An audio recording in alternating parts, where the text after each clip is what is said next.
चलिए question number 5 में हमारा केजी पब्लिकेशन की बुक से चल रहा है मैनेजमेंट अकाउंटिंग सब्जेक्ट और उसमें चल रहा है हमारा कैश बजट और उसका क्वेश्चन नंबर 5 है।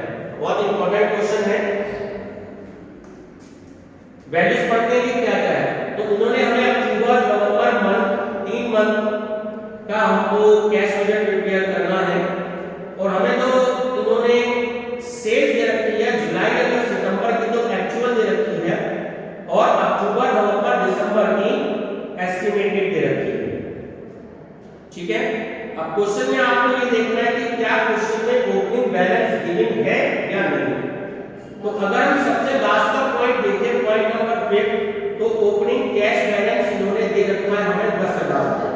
तो ओपनिंग बैलेंस से हम स्टार्टिंग करते हैं। ओपनिंग बैलेंस 10,000 हमें गिवन है इसमें। तो क्या क्या रिसीप्ट्स है। तो एक तो हमने रिसीप्ट्स की हेडिंग ली और फिर हमने पेमेंट्स की हेडिंग ली। ठीक है। चलिए अब क्या है इसमें एडजस्टमेंट हम पढ़ते हैं। नंबर फर्स्ट है 20% of purchases and 10% of sales are for cash. एक तो ये एडजस्टमेंट करनी है। दूसरा है the average collection period of the business is 1/2 months, यानी कि 15 दिन की आपकी सेल्स होगी। अब यहां पर दो तरह की सेल्स हो गई। एक तो क्या हो गई कैश सेल्स हो गई, ये बात तो समझ में आती है। और दूसरी हो गई कलेक्शन फ्रॉम डेटर्स, यानी कि क्रेडिट वाली कलेक्शन फ्रॉम डेटर्स। ये बात क्लियर है। अभी हम परचेज की बात नहीं कर रहे हैं, अभी हम सिर्फ सेल्स की बात करेंगे। थोड़ा ध्यान से देखो। सेल्स अक्टूबर में 80,000 थी तो 80,000 का 10% कितना हो गया 8,000। नवंबर में कितनी थी 90,000। तो 90,000 का 10% 9,000। यहाँ तक क्लियर है।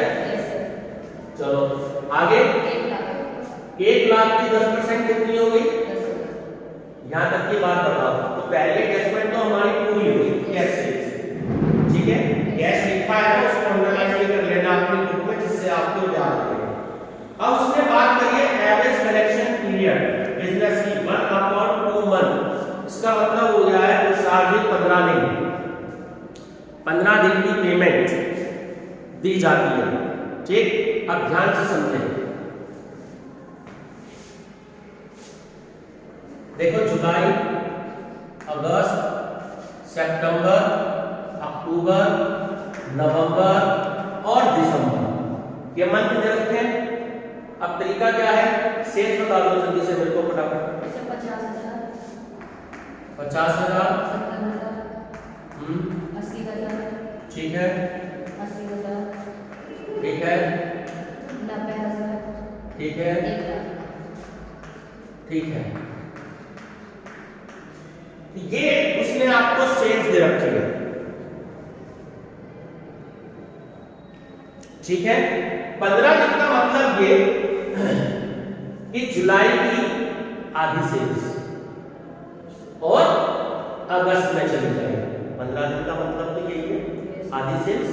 तो जुलाई की सेल्स आधी चली जाएगी कहां पे अगस्त में। इसको अंडरलाइन कर दीजिएगा कि टोटल में आपको फिर कंफ्यूजन होती है।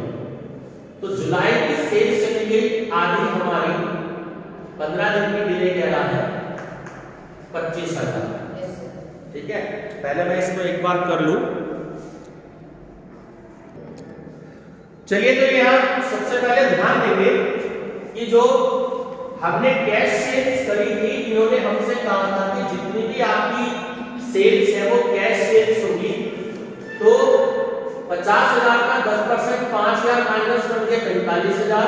70,000 का 10% 7,000 माइनस कर दिया 63,000।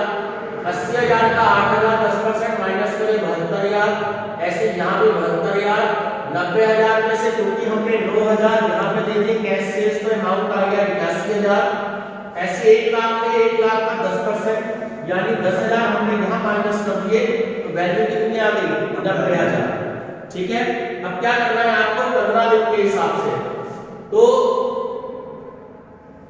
आधी वैल्यू हो गई इसकी और आधी वैल्यू हो गई इसकी।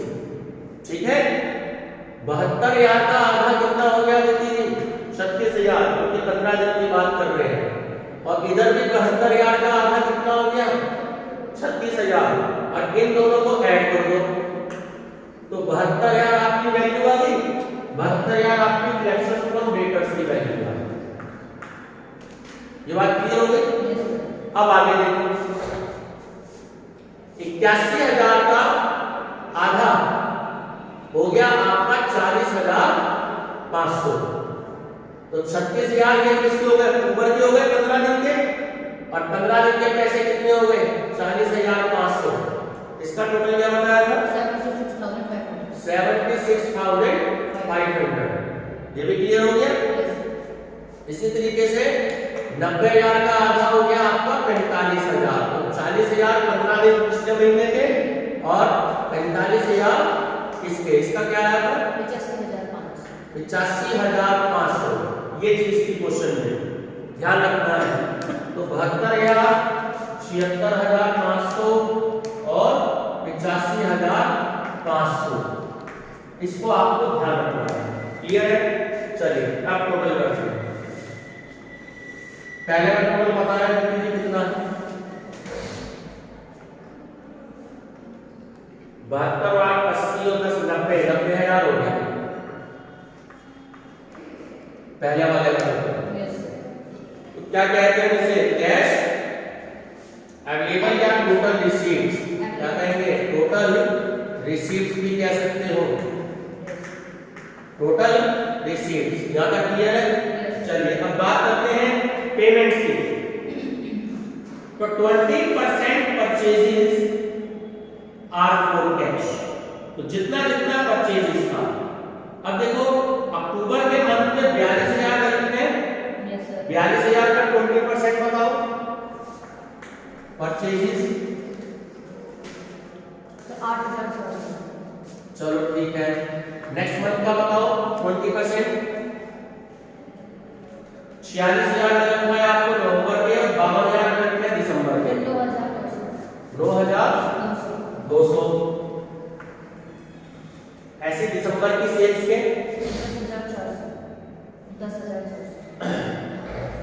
10,400। यहां तक क्लियर है? तो ध्यान रखना है, मिस्टेक हो जाती है। चलिए नेक्स्ट क्या है? नेक्स्ट है credit purchase are regularly paid after 1 month. अब यानी कि ध्यान से समझ लो कि जो क्रेडिट परचेज हो रहा है उसको हम 1 महीने बाद दे रहे हैं। अब इसमें यहाँ एक बच्चे मिस्टेक कर देते हैं।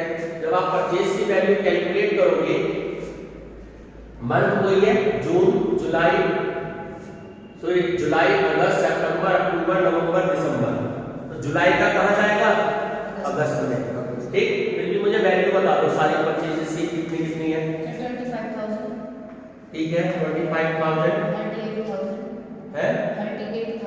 38,000, 41,000, 21, 41, 41, 42,000, 42,000, 46,000, 46,000, 52,000। 52,000। Yes. इसमें भी यही चीज है, सेम। ध्यान दो, इसका हमने 10% लिया। Yes. ठीक, यानी कि 10% हो गया 2,500 माइनस किया, कितना आया? 22,500। वो चला गया अगस्त में। अगस्त का हम डाटा नहीं बना रहे।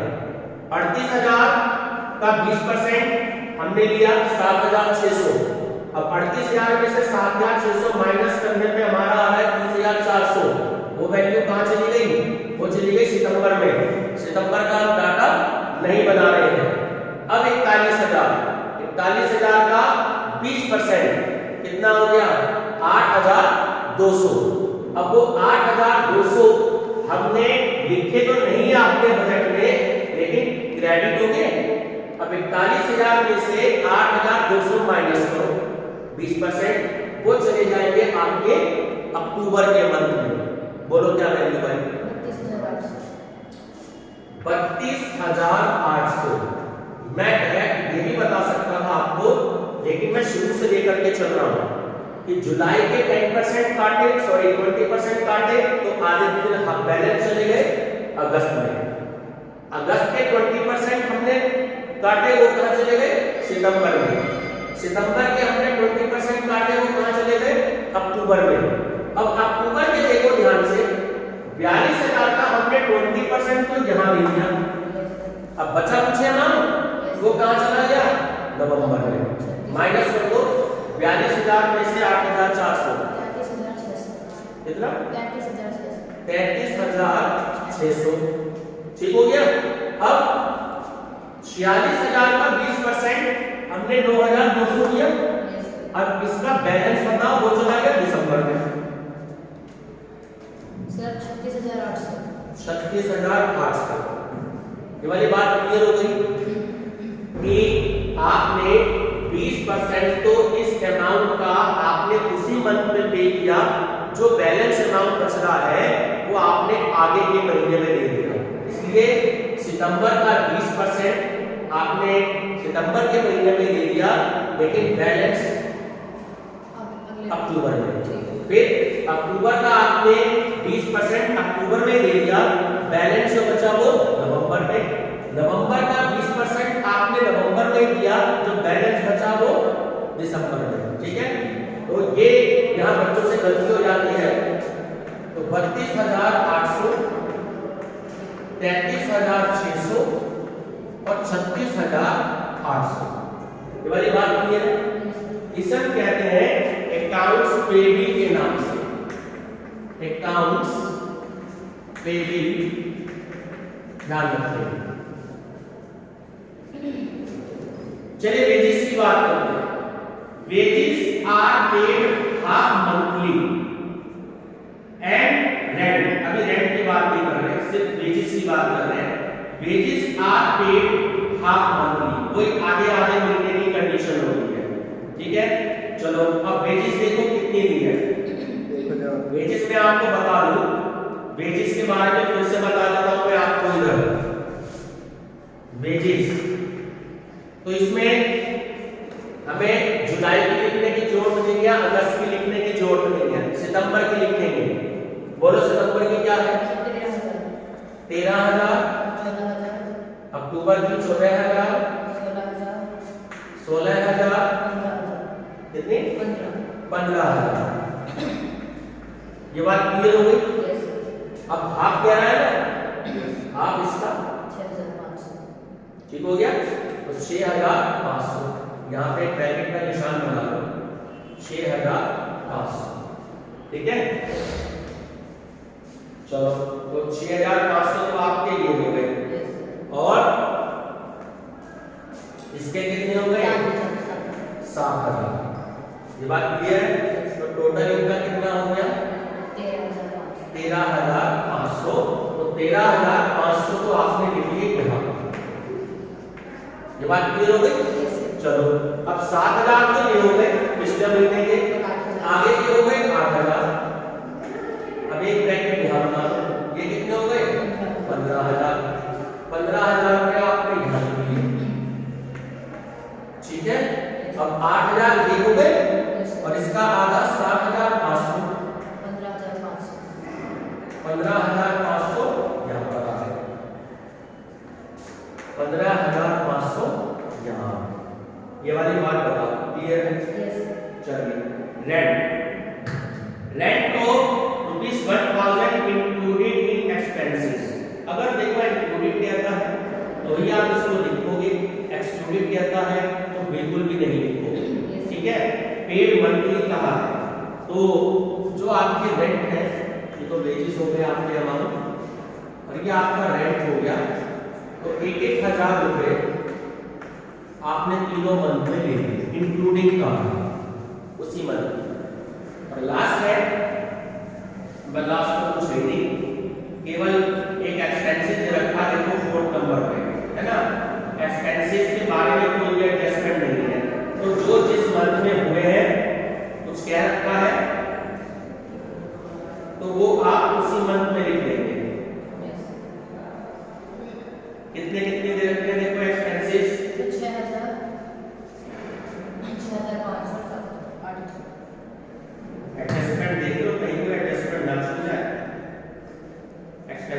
बारे में भी। देखो ध्यान से, क्या कोई एडजस्टमेंट दी है? तो ये जो हमारे एक्सपेंसेस है, यहां पे देखो मिस्टेक हो जाती है। एक्सपेंसेस भाई एक्सक्लूडिंग है तब तो कोई बात ही नहीं, तब तो ये जो क्वेश्चन में 6000, 6500 और 8000 रखा है तब तो आपको पूरा पूरा लिखना है। मैंने इसलिए यही बताया कि अगर इंक्लूडिंग कह रहा है तो आप ये 1000 में मेंशन कर दीजिए, ठीक है। चलिए बोलो क्या वैल्यू रह गई है? 6000 में से 1 माइनस कर दिए ना, इंक्लूड हो गया तो 6 में से 1 माइनस कर दिए 5000। आगे बढ़ो 6500 तो सर 5500 आ जाएगा, मतलब 1000 माइनस कर देंगे। हाँ तो 6500 रखा तो माइनस करके हो गए हमारे 5500। आगे इसमें सर 8000 8000 है तो 1000 माइनस कर दो 7000। चलिए जरा टोटल करके बताओ बराबर तो साथ ही जरा टोटल कर लो इसका टोटल कर लो जल्दी से। ये होगी आपके पास टोटल पेमेंट्स, ठीक। चलो मैं इसका टोटल बताओ कितना आया।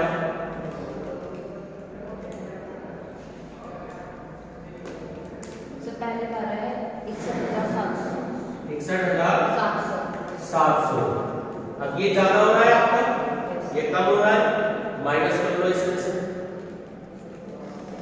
और सर सेकंड का है 64,300। एक सेकंड याद आ गया तुमने पहले? Yes sir 64,300। तीसरे का जो बता दो चलो 70,700। 70,700। चलो अब 90,000 में से 61,700 माइनस करो, बताओ क्या वैल्यू है? सर 28,300। 28,300। ये ऐड कर दो इसमें 9,000 और 76,500। सर 1,13,800। 1,13,800। अब इसमें से ये माइनस कर दो 64,300। सर 49,500। 49,500, ठीक है। ये टोटल कर दो इसमें 10,000 और 8,500। सर 145,000। 145, ठीक है। आगे तो कोई क्वेश्चन है नहीं, तो अपना आंसर चेक कर लीजिए। पहले का आ रहा है 29,300। 29,300। हमारा कितना आ रहा है? 28,300 आ रहा है। पहले तो टोटल चेक करो। पहला हमारा टोटल आ रहा है 60, हमारा आ रहा है 61,700। तो एक क्या गड़बड़ हो रही है? एक छूट गया ना।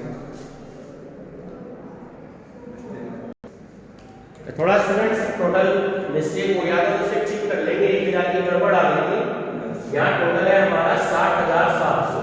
यस तो 90,000 में से 60,700 माइनस किए तो 29,300। अब 29,300 यहाँ आ गया।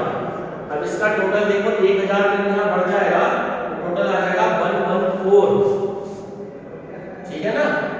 114,800। फिर वही ये ठीक है तुम्हारा टोटल 64,300। Yes sir. बताओ माइनस करके कितना आएगा?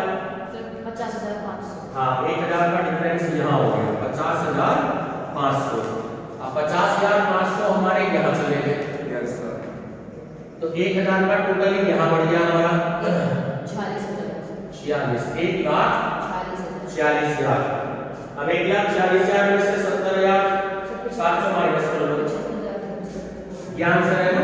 यस ये आपका क्वेश्चन बिल्कुल फाइनल हो चुका। आपसे जो वर्किंग नोट्स में पूछेगा सिर्फ 3 एमसीक्यूज आपके बनते हैं। एक तो इस पे एमसीक्यूज बनेगा, एक इस पे एमसीक्यूज बनेगा और एक इस पे एमसीक्यूज बनेगा। इन तीनों की प्रैक्टिस आपको बहुत अच्छे से करनी है, ठीक है?